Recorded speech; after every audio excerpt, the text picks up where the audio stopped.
এবার বিজ্ঞাপনে তাহসান মিথিলা কন্যা আয়রা মা বাবার মতো এবার ছবি জঙ্গনে পা রাখলো তাহসান মিথিলার একমাত্র কন্যা আইরিন তাহরিম খান। এক বিজ্ঞাপন চিত্রের মাধ্যমে পর্দায় অভিষেক হলো এই তারকা দম্পতির একমাত্র কন্যা আয়রার। এই প্রথম কাজে তাকে দেখা গেছে মায়ের সঙ্গে। সম্প্রতি প্রকাশ্যে এসেছে মিথিলা আয়রার সেই বিজ্ঞাপন চিত্রটি। এক প্রসাধনী পণ্য নিয়ে এই বিজ্ঞাপন চিত্র বানিয়েছেন পিপুল আর খান। সেখানে মিথিলা আয়রাকে দেখা গেছে মা মেয়ের চরিত্রে। এ প্রসঙ্গে মিথিলা জানান, নির্মাতা দল ও তাদের সঙ্গে যোগাযোগ করে। সেখানে একজন মা ও এক টিনেজ মেয়েকে কেন্দ্র করে বিজ্ঞাপন তৈরি করতে চান তারা। মেয়ের প্রথম কাজ নিয়ে মিথিলা বলেন, গল্পটা শোনার পর রাজি হয়ে যায় আমি।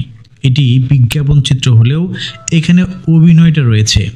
সেই অর্থে আয়রার প্রথম অভিনয়। অডিশনে বেশ ভালো করেছিল আয়রা, তবু শুটিংয়ের শুরুতে একটু নার্ভাস ছিল সে, কারণ এটি ওর প্রথম অভিনয়। যে শুটিংয়ের অভিজ্ঞতা জানিয়ে মিথিলা আরও বলেন, মেয়ের সঙ্গে প্রথম কাজ করলেও আমার জন্য বিষয়টা ছিল সহজ, কিন্তু আয়রার জন্য ছিল চ্যালেঞ্জিং, কারণ সারাদিন শুটিং করার অভিজ্ঞতা তার নেই। তবু টিমের সবাই অনেক সাপোর্ট দিয়েছে, আর আয়রাও ভালোভাবে শেষ করতে পেরেছে, কারণ আমার সাথে এবং ওর বাবা তাহসানের সাথে এর আগে অনেক কাজে অংশ নিয়েছিল আয়রা।